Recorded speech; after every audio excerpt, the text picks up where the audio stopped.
The black swans come along with far more regularity than they should. We can think of a lot of different things. We've got conflict happening economically with trade. We've got violent conflict happening several places in the world. Any of those things go off seriously, and you're gonna get the beginnings of a recession. And this is what people don't realize. That has happened over and over and over again. So these black swans shouldn't come along once, the 100-year flood that happens every 10 years.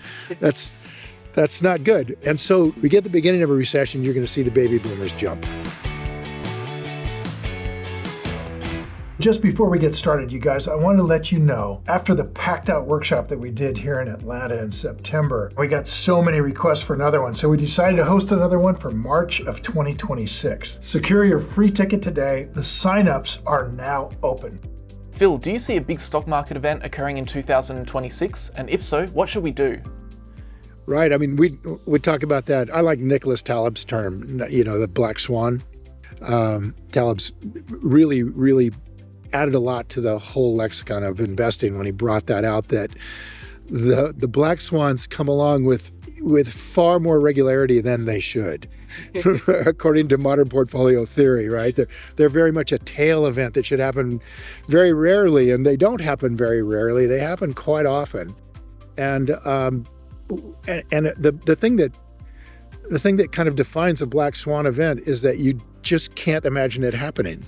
You can't imagine COVID shutting down the entire world economy, right? You can't imagine that all of a sudden the entire United States financial system would freeze up over mortgages. And yet those two events are only like 12 years apart, right? So these black swans shouldn't come along once, the 100-year flood that happens every 10 years. That's not good. And so really looking to see what is a possible catalyst almost is self-defeating, because if I can figure it out, then it probably isn't that, right? It's probably going to be something else. But we can think of a lot of different things. We've got, conflict happening economically with trade. We've got potential violent conflict happening several places in the world. Any of those things go off seriously, and you're gonna get the beginnings of a recession. We get the beginning of a recession, you're gonna see the baby boomers jump. Yeah, they're gonna switch over, because if they start finding themselves having to raise interest rates on, you're gonna see annuities jump in what they can give people as a return. And that's going to look, an 8% annuity, a 9% annuity over your lifetime. It's going to look really good compared to a market going flat or down. How do you build conviction and invest in a market that's so overvalued? And what happens if the market crashes and drags your entire portfolio down? Yeah, I think that's the beauty of the investment strategy that Buffett's taught us, really, that while we can't time the market, we are certainly affected by the market change between price and value. And as we are looking at forget about the market for a second. If we're just looking at individual company values, and what we're looking for is something where the price is significantly below the value of that business, if we can find that, we're going to buy regardless of what the market looks like it's doing. Because a general market collapse after we've purchased a company that we bought on sale, a general market collapse is likely to take that company price down farther, which is fine. We would love to buy more of it cheaper, right? So, the opposite applies. When we have businesses in our portfolio that have gotten to a price that's just dislocated way above the value, then we are going to sell into that sort of irrational exuberance and get out of that company. If it's really massively highly priced, we're going to go ahead and get out of it. And what happens then is we're pushed into cash at a point in time when we end up with the Schiller at 40. We're just pushed into it, and that's where we are. We have a load of cash, and we still own companies that we think are franchises that are at reasonable prices right now, fairly priced, but growing at 15% a year. We're staying with all of those. But the other thing that's happened is moving out of businesses that are overpriced has put us into cash, and it's a natural condition for this type of investing. You just are, Buffett said it so cleanly. I think once he said, I'm going to tell you the secret of investing. Close the door, sell into greed, buy fear. And that's really what that boils down to, is we're just looking at price and value. When they get vastly dislocated because of irrational exuberance, we're going to sell. When they get vastly dislocated because of fear, we're going to buy. So it's a natural progression where we end up in cash at the right times. And you can see that with Buffett. I mean, right now he's $350 billion in cash, roughly, because it's very difficult to buy anything at these kinds of prices. What do you do with the money? You put it into bonds and you wait. How do you have the confidence to invest so much money in your positions? How do you think about protecting your downside risk? Well, the first thing is the time frame that we are looking at in terms of, I'm not going to lose money going into this company, which is extraordinarily different than Wall Street. The Wall Street fund managers are predominantly funded by other Wall Street fund managers. So a pension fund that's handling $180 billion from the California teachers, let's say, is going to pick several fund managers from Wall Street to put that money with. Well, the fund manager that's running that $180 billion pension fund doesn't need those fund managers if he's going to sit in bonds or cash. He's perfectly capable of doing that himself, right? He doesn't need to pay a fee for that. So the only thing he wants them to do is be active. So I give you the money. Buffett puts it like this. I give you the money, then I can sit in the stands and say, swing, you bum. You can't stand at the plate and wait. All right. So the market that we are competing in is driven 85% by a much shorter term philosophy. It says, I have to do brilliant things with this pension money, or I'm going to get fired. That guy's going to take the money away from me and give it to another fund manager. And that's the reality of Wall Street.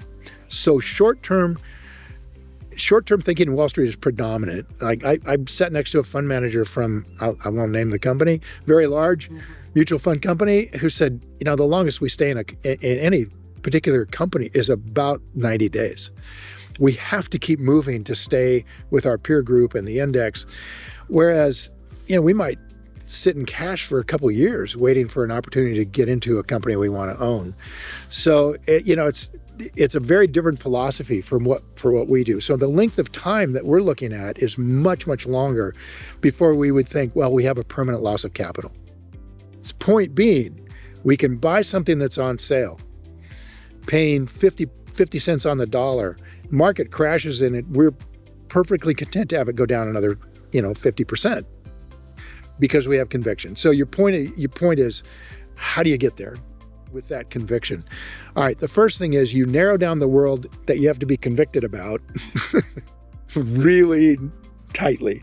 We like to talk about it, Warren talks about a circle of competence.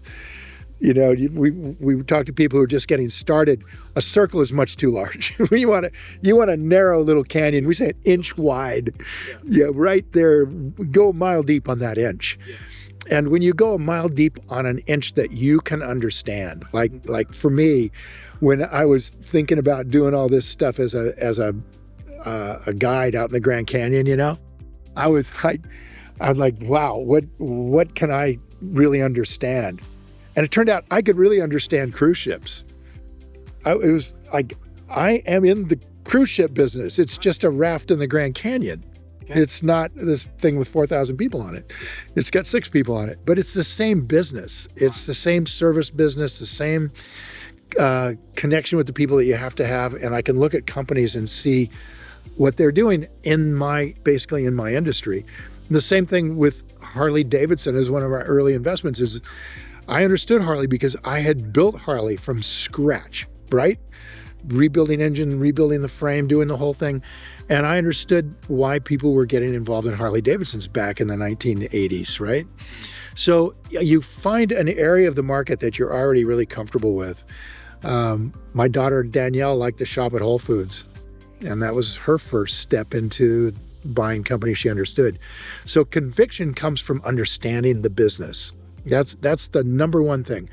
The second thing, which is super important, is that you can understand a business really, really well and still be very uncertain about its future because it is having trouble competing in the market with companies that are coming in and attacking it and trying to take part of its market share.